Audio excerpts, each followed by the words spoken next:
जय श्री कृष्णा। आप सभी को मेरे इस यूट्यूब चैनल पर हार्दिक स्वागत है, अभिनंदन है। प्यारे बच्चों, आज मैं आपको पीजीटी, टीजीटी और इसी तरह के जो कॉम्पिटिटिव टेस्ट हैं उससे संबंधित कुछ प्रश्न को पूछ रही हूँ। आप लोग का डिमांड था कि मैडम हमें कुछ करवा दीजिए, है ना, हमारे क्वेश्चंस करवा दीजिए। तो चलो क्वेश्चंस मैं पूछ रही हूँ आपको। अब क्वेश्चंस देखें कितने बच्चे सही करते हैं। प्राणिज स्टीरॉल्स कहलाते हैं। प्राणिज स्टीरॉल्स होते हैं।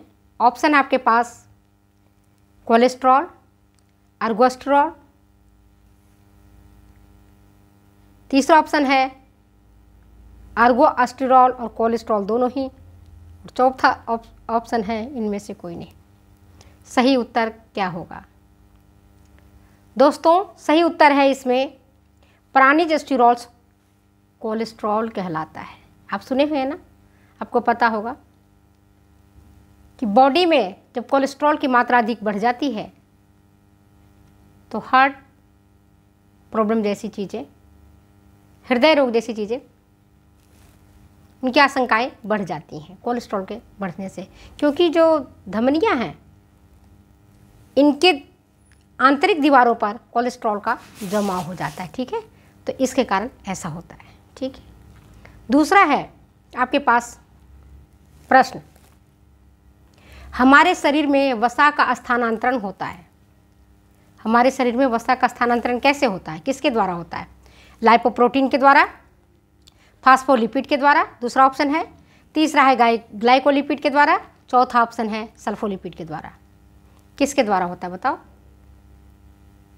हमारे शरीर में वसा का स्थानांतरण किसके द्वारा होता है? लाइपोप्रोटीन के द्वारा, ग्लाइकोलिपिड के द्वारा, फास्फोलिपिड के द्वारा या सल्फोलिपिड के द्वारा?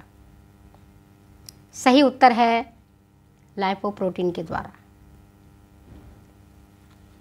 क्योंकि इसमें वसा के साथ अवक्षीय पदार्थ के रूप में प्रोटीन होता है और हमारे शरीर में इसी वसा का सर्वाधिक उपयोग है, सर्वाधिक महत्व है। नेक्स्ट क्वेश्चन आपके पास है, सल्फोलिपिड उपस्थित रहता है। सल्फोलिपिड उपस्थित रहता है, किसमें उपस्थित रहता है? ऑप्शन आपके पास गुर्दा में, यकृत में, मसल्स में या ब्रेन में। ऑप्शन फिर से पूछती हूँ, क्वेश्चन फिर से पूछती हूँ और ऑप्शन बताती हूँ। सल्फोलिपिड इनमें से किसमें उपस्थित रहता है? ब्रेन में पहला ऑप्शन, दूसरा मसल्स में, तीसरा किडनी में, चौथा लिवर में। किन में उपस्थित रहता है बताइए? क्वेश्चन फिर से पूछती हूँ, सल्फोलिपिड उपस्थित रहते हैं किस में? फर्स्ट है मस्तिष्क में, सेकेंड है मांसपेशियों में, थर्ड है गुर्दों में, फोर्थ है लीवर में। सही उत्तर है सल्फोलिपिड उपस्थित रहता है हमारा ब्रेन में। ब्रेन में उपस्थित रहता है सल्फोलिपिड। ठीक है, नेक्स्ट क्वेश्चन आपके पास, फास्फोलिपिड्स उपस्थित रहता है। फास्फोलिपिड्स उपस्थित रहता है, किसमें उपस्थित रहता है? ऑप्शन है आपके पास सेरेब्रोसाइट्स में, दूसरा है गैंग्लियोसाइट्स में, तीसरा है मांसपेशियों में और चौथा है मस्तिष्क में। फास्फोलिपिड्स किसमें उपस्थित रहता है? ये प्रश्न मैं अब आपको आंसर ढूंढने के लिए दे रही हूँ, क्योंकि मैंने आपको पहले भी पढ़ाया है और जानना चाहती हूँ कि बच्चे कितना इसके बारे में जानते हैं। वसा पर मैंने पूरी क्लास लिया हुआ है और फैट पर पूरा क्लास आप देख सकती हैं। एक एक चीज़ को बहुत माइन्यूटली मैंने समझाया हुआ है। तो आप ये बताइए, फास्फोलिपिड्स उपस्थित किस में रहता है? सेरेब्रोसाइट्स में, गैंग्लियोसाइट्स में, मांसपेशियों में या मस्तिष्क में? ये बताना है आपको। नेक्स्ट क्वेश्चन है आपके पास, वो ये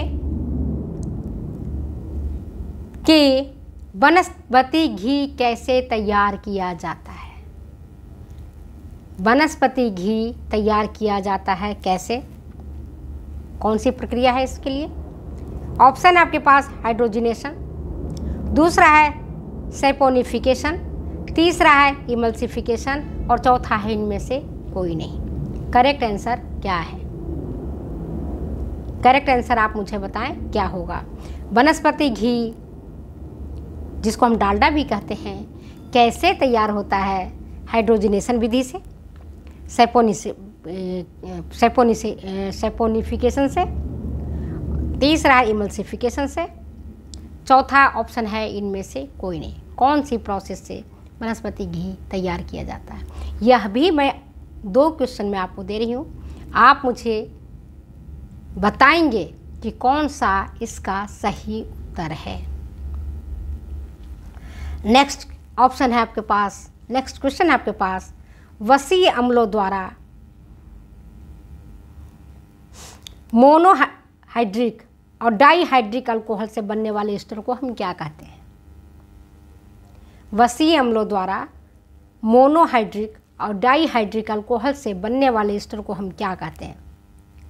फैट कहते हैं, लिपिड कहते हैं, वैक्स कहते हैं, या कॉम्प्ट लिपिड बोलते हैं? सही उत्तर बताइए। प्रश्न फिर से पूछ रही हूँ, वसीय अम्लों द्वारा मोनोहाइड्रिक एवं डाईहाइड्रिक अल्कोहल से बनने वाले जो एस्टर है उसको हम क्या कहते हैं? फैट कहते हैं, या लिपिड कहते हैं, या वैक्स कहते हैं, या कॉम्प्ट लिपिड कहते हैं? सही उत्तर क्या है? सही उत्तर इसका है वैक्स, मोम जिसको अपन बोलते हैं। यह मोनोहाइड्रिक और डाईहाइड्रिक अल्कोहल से बनने वाला एस्टर है। ठीक, नेक्स्ट क्वेश्चन आपके पास, पेलाग्रा एक रोग है, आप जानते होंगे। क्यों होता है ये भी आपको पता है, बताने की आवश्यकता नहीं है। तो पेलाग्रा जो रोग है वो क्यों होता है? फैट की कमी से, अल्प पोषण के कारण, विटामिन की कमी से, या खनिज लवण की कमी से? किसके कारण पेलाग्रा रोग होता है?